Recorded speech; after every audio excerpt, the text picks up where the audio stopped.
తప్పించుకు తిరుగువాడు ధన్యుడు సుమతి, తప్పించుకు తిరిగేవాడు దొరికితే సంచలనమే సుమి. చార్లిస్ శోభరాజు బట్టి కరుడుగట్టిన నేరస్తుడు అరెస్ట్ అయితేనే అప్పట్లో అదో సంచలన వార్తైంది. అటువంటిది మన అతి పెద్ద మనిషి చంద్రబాబు అరెస్ట్ అయితే సంచలనం కలగకుండా ఉంటుందా? ఆయనపై ఇప్పటి వరకు కనీసం 2 డజన్ల పెద్ద స్థాయి అవినీతి ఆరోపణలు వచ్చాయి. కనీసం ఒక్క దానిపై కూడా విచారణ జరగకుండా అడ్డుచక్రాన్ని గిరగిరా తిప్పి విసరటంతో ఆయన చూపుడు వేలు నేర్పరితనం ఇప్పటికే రికార్డు పుటల్లోకి ఎక్కింది.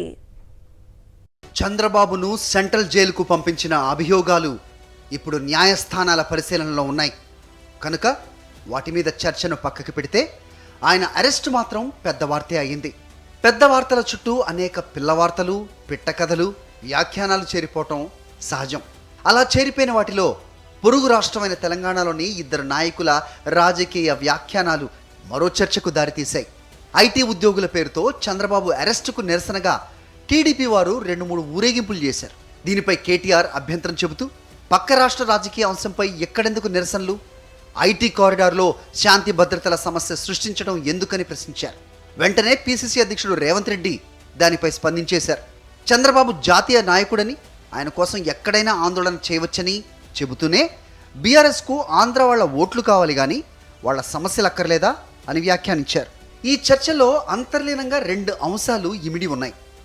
ఒకటి, ఐటీ రంగ అభివృద్ధికి, హైదరాబాద్ అభివృద్ధికి మారుపేరుగా చంద్రబాబును ప్రస్తావిస్తూ ఒక ఫేక్ బ్రాండ్ ఇమేజ్ను గత 25 ఏళ్లుగా ఎల్లో మీడియా పోషించుకుంటూ వస్తోంది. దాని కొనసాగింపుగానే ఐటీ ఉద్యోగులంతా చంద్రబాబును తమ తాతపాదుల వారిగా తలపోస్తున్నారనే భ్రాంతిని సృష్టించడం కోసం ఈ ర్యాలీలను టీడీపీ నిర్వహించింది. ఈ ర్యాలీల్లో కూడా ఒక సామాజిక వర్గమే ప్రధాన భూమికను పోషించింది అన్న మాట కూడా ఒక నిష్ఠూర సత్యం. ఇక రెండో అంశం, తెలంగాణలో ఆంధ్ర వాళ్ల ఓట్లు, సెటిలర్ల ఓట్లన్నీ గంపగొత్తగా టీడీపీ ఖాతాలో బాబు కనుసైగల అజమాయిషీలో ఉన్నట్టు కూడా ఎల్లో మీడియా మరో భ్రాంతిజనిత బ్రాండ్ను సృష్టించింది. 2 తెలంగాణ నాయకుల వ్యాఖ్యలు యథాలాపమా, ఆలోచనాపూర్వకమా అనే విషయం వారికి మాత్రమే తెలుసు. కానీ ఆచరణలో అవి స్పష్టమైన పాత్రనే నిర్వహించాయి. చంద్రబాబు మీద కప్పిన ఫేక్ బ్రాండ్ ముసుగును తొలగించే ప్రయత్నం కేటీఆర్ వ్యాఖ్యల్లో కనిపిస్తే, ఆ ముసుగును కాపాడే అంతరార్థం రేవంత్ రెడ్డి మాటల్లో ధ్వనించింది. రేవంత్ రెడ్డికి పూర్వాశ్రమంలో చంద్రబాబుతో ఉన్న సాహచర్యం కారణంగా అలా కావాలని మాట్లాడి ఉండొచ్చేమో. చంద్రబాబు పట్ల ఆయన సానుకూల స్పందన పెద్ద విశేషమేమీ కాదు. కానీ ఆ నకిలీ బ్రాండ్ ముసుగును తొలగించడం బీఆర్ఎస్కు ఖచ్చితంగా ఒక రాజకీయ అవసరం. తమ హయాంలో జరిగిన నగర అభివృద్ధిని, ఐటీ పురోగతిని కూడా యథేచ్ఛగా ఎల్లో మీడియా బాబు ఖాతాలో వేస్తుంటే ఏ ప్రభుత్వం అయినా ఎంతకాలం భరిస్తుంది? టీడీపీ నేతలకు తమిళ సినిమా రంగ స్టార్ రజనీకాంత్ సన్నిహితుడు. ఎన్టీఆర్కు వెన్నుపోటు పొడిచిన సమయంలో ఆయన హైదరాబాద్కు వచ్చి మరీ చంద్రబాబు గ్యాంగ్కు మద్దతు పలికిన సంగతి చాలామందికి గుర్తే. ఆయన ఈ మధ్య మాట్లాడుతూ హైదరాబాద్కు వెళ్తే న్యూయార్క్ వెళ్ళినట్లుందని చెబుతూ అందుకు చంద్రబాబే కారకుడని ఓ వీర తాడును ఆయన మెడలో వేసేశారు. ఈ 10 ఏళ్లలో హైదరాబాద్లో జరిగిన పరిణామాలకు 20 ఏళ్ల కిందటే తోకముడిచిన చంద్రబాబుకు ఏ రకమైన సంబంధం ఉంటుంది? ఇటువంటి ఘటనలు అధికారంలో ఉన్న బీఆర్ఎస్కు సహజంగానే అసౌకర్యాన్ని కలిగిస్తాయి. ఆ అసౌకర్యమే కేటీఆర్ మాటల్లో వెల్లడై ఉండొచ్చు. ఎల్లో మీడియాను మాత్రమే అనుసరించే వారి మెదళ్లలో ఈ ఫేక్ బ్రాండ్ గుజ్జు ఎంత నిండిందో తెలియచెప్పే ఉదంతం ఒకటి ఈ మధ్యే మీడియాలో కనిపించింది. బాబు అరెస్టుకు నిరసన తెలియచేస్తున్న ఐటీ ఉద్యోగుల్లో ఒక యువతి ముందు మన ఎల్లో మీడియా మైక్ పెట్టింది. సిబిఎన్ అరెస్టును తెలంగాణ ప్రభుత్వం ఖండించలేదండి, ఎందుకంటే ఇప్పుడు సిబిఎన్ బయటకొస్తే ఆటోమేటిక్గా ఏపీ డెవలప్ అయిపోతుంది, తెలంగాణ వెనకబడిపోతుంది, అందుకే వాళ్ళు ఖండించరు. ఆహా, ఎంత పరిణతి! సాక్షాత్తు జ్ఞాన సరస్వతీదేవి ఉపదేశమా ఇది? నిన్నటిదాకా ఆయన బయటే ఉన్నాడు కదమ్మా, 5 ఏళ్ళు అధికారంలో కూడా ఉన్నాడు కదమ్మా, మరి ఆటోమేటిక్గా ఏపీ అగ్రస్థానంలోకి ఎందుకు దూసుకెళ్లలేదు తల్లి అని సహజమైన ప్రశ్న కూడా ఆ దిగ్భ్రాంతి క్షణాన ఎవరికీ జనించుండదు. ఆధిపత్య వర్గాలు తమ ప్రయోజనాలకు అనుగుణంగా ప్రచార సాధనాల ద్వారా ప్రజాభిప్రాయాన్ని ఎలా ఉత్పత్తి చేసుకుంటాయో తెలియచెప్పే సిద్ధాంత పత్రాన్ని అమెరికా మేధావులు వెలువరించారు. ఏపీలో బాబు అధికారంలోకి రాక పూర్వమే అమెరికా పరిస్థితులను అధ్యయనం చేసి వారు ఈ థియరీని ప్రతిపాదించారు. కానీ ప్రస్తుత మన ఎల్లో మీడియా కర్మాగారాలను, వాటి ఉత్పత్తులను చూస్తుంటే పరిశోధన పక్కన పెట్టి మూర్ఛపోయేవారు.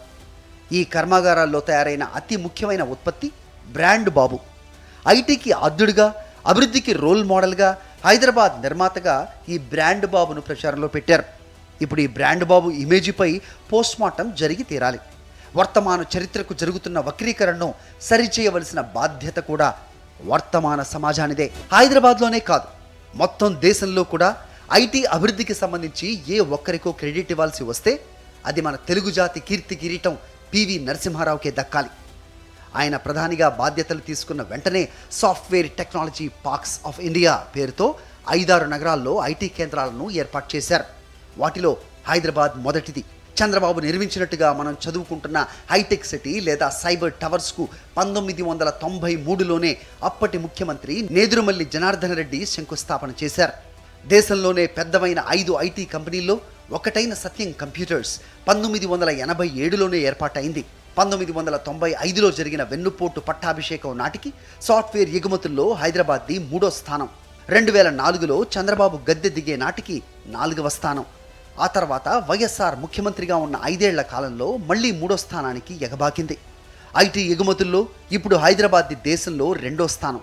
గూగుల్, ఫేస్బుక్, యాపిల్, అమెజాన్ వంటి దిగ్గజ సంస్థలు వాటి అతిపెద్ద క్యాంపస్లను హైదరాబాద్లో చంద్రబాబు అనంతర కాలంలోనే ఏర్పాటు చేశాయి. ఐటీ రంగం విస్తృతమవుతున్న నేపథ్యంలో నేదురుమల్లి ముఖ్యమంత్రిగా ఉన్న సమయంలోనే కొత్తగా 11 ఇంజనీరింగ్ కాలేజీలకు అనుమతినిస్తే వాటికి వ్యతిరేకంగా చంద్రబాబు నేతృత్వంలో ఎల్లో మీడియా ఆధ్వర్యంలో కమ్యూనిస్టుల తోడ్పాటుతో పెద్ద ఉద్యమాన్ని లేవదీసి వాటిని ఆపేశారు.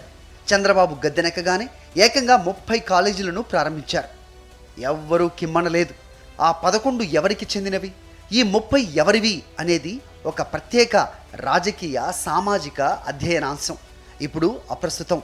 వైఎస్ఆర్ అధికారంలో ఉన్న సమయంలో ఇంజనీరింగ్ మాస్టర్స్ కోసం అమెరికా వెళ్లే విద్యార్థుల సంఖ్య ఇబ్బడి ముబ్బడిగా పెరగడంతో వీసాల కోసం అమెరికన్ కాన్సులేట్ కార్యాలయాన్ని వైఎస్ హైదరాబాద్లో ఏర్పాటు చేయించారు. ఇవన్నీ వాస్తవాలు, చెరిపేస్తే చెరిగిపోయేవి కావు. ఎవరైనా రికార్డులను పరిశీలించుకోవచ్చు. ఔటర్ రింగ్ రోడ్డును, శంషాబాద్ ఎయిర్పోర్ట్ను కూడా ఎల్లో మీడియా బాబు ఖాతాలోనే వేస్తున్నది. బాబు సంగతి సరే సరి, సెల్ ఫోన్ కనిపెట్టింది కూడా నేనే అనే స్థాయికి చేరిన వైపరీత్యం ఆయన మనస్తత్వానిది. ఎయిర్పోర్టు పనులకు శంకుస్థాపన చేసింది, కొత్త ఎయిర్పోర్ట్ను ప్రారంభించింది కూడా వైఎస్ఆర్ హయాంలోనే. ఔటర్ రింగ్ రోడ్డు కోసం భూసేకరణ దగ్గర నుంచి రోడ్డు నిర్మాణం 90% పూర్తయింది కూడా వైఎస్ఆర్ హయాంలోనే. ఇక ఔటర్ రింగ్ రోడ్డు మీదుగా ఎయిర్పోర్ట్ నుంచి నగరానికి వస్తున్నప్పుడు రజనీకాంత్కు కనిపించిన న్యూయార్క్ దృశ్యం ఈ 5 ఏళ్లలో ఆవిష్కృతమైన పరిణామం. పివి నరసింహారావుకు, వైఎస్ఆర్కు, కేసీఆర్కు దక్కాల్సిన ఘనతలను కూడా బరబరాలాక్కుని చంద్రబాబుకు కట్టబెట్టే సమాచార గూండాగిరికి ఎల్లో మీడియా పాల్పడుతున్నది. అది ప్రజాభిప్రాయ ఉత్పత్తి దశను దాటి ప్రజాభిప్రాయ రిగ్గింగ్ దశకు చేరుకున్నది. అందులో భాగమే తెలంగాణలో, హైదరాబాద్లో ఉన్న సెటిలర్లంతా బాబు వర్గమే అనే ప్రచారం. బాబు వర్గం అంటే వారి ఉద్దేశ ప్రకారం టీడీపీకి వెన్నుదన్నుగా ఉన్న సామాజిక వర్గం. సెటిలర్లలో వారు సింహభాగం ఉంటారు, మిగిలిన వారిని ప్రభావితం చేస్తారని వారి ఉద్దేశం. ఈ తప్పుడు లెక్కలతోనే తెలంగాణ రాజకీయ పార్టీలను ఎల్లో మీడియా దబాయిస్తోంది. సెటిలర్లు ఎక్కువగా ఉన్న ప్రాంతాల్లో పోటీ చేయబోయే నాయకులను బెదిరించి చంద్రబాబు అరెస్టును ఖండించే ప్రకటనలు ఎల్లో మీడియా చేయిస్తోంది. కానీ వారు చెబుతున్న లెక్కలు వాస్తవమేనా? గ్రేటర్ హైదరాబాద్ పరిధిలో చేసిన క్షేత్రస్థాయి పరిశీలన ప్రకారం దాదాపు 20 లక్షల మంది ఆంధ్రప్రదేశ్కు చెందిన సెటిలర్లు ఉన్నారు. వీరిలో 20% వరకు కమ్మవారు ఉంటారని అంచనా. 15% రెడ్లు, 15% కాపులు, బీసీలు 30%, మిగిలిన 20% ఇతరులు. ఇవి వాస్తవికతకు దగ్గరగా ఉన్న ఉజ్జాయింపు లెక్కలు మాత్రమే. ఎల్లో మీడియా దబాయింపు ప్రకారం 20% సామాజిక వర్గం చెప్పు చేతల్లోనే 80% మసులుకుంటున్నట్టుగా లెక్క. వాస్తవానికి ఆంధ్ర సెటిలర్లు అనేది ఒక ఓటు బ్యాంకు ఎంత మాత్రమూ కాదు. ఎవరి రాజకీయ అభిప్రాయాలు వారివి. కులాల లెక్కలు కూడా చెల్లవు. అసలు ఆంధ్రప్రదేశ్లోనే కుల ప్రభావం తగ్గుముఖం పట్టింది. రాజకీయ పోరాటాన్ని ఆ రాష్ట్ర ముఖ్యమంత్రి వైఎస్ జగన్ వర్గ పోరాటంగా మార్చివేశారు. పేదలకు, పెత్తందారులకు యుద్ధంగా పదే పదే ప్రస్తావిస్తూ వస్తున్నారు. ఇంకా తెలుగుదేశం పార్టీ మాత్రమే ఒక కులాన్ని పట్టుకుని వేలాడుతుంది. అటువంటి విభజనే సెటిలర్లలో కొంతమేరకు ఉండవచ్చు, లేదా స్థానిక అంశాల ఆధారంగా వారి మద్దతు ఉండవచ్చు. సెటిలర్లపై చంద్రబాబు ప్రభావం అనేది ఎల్లో మీడియా ఉత్పత్తి చేస్తున్న భ్రాంతి మాత్రమే. తెలంగాణ ప్రజలకు బాబులో ఇప్పటికీ ఒక సామాజిక విధ్వంసకుడు కనిపిస్తాడు. ఈ నేపథ్యంలో కాంగ్రెస్ పార్టీ గడిచిన ఎన్నికల ఫలితాల నుంచి గుణపాఠం నేర్చుకున్నదో లేక మరోసారి బలిపీఠం ఎక్కడానికి సిద్ధపడుతున్నదో వేచి చూడాలి.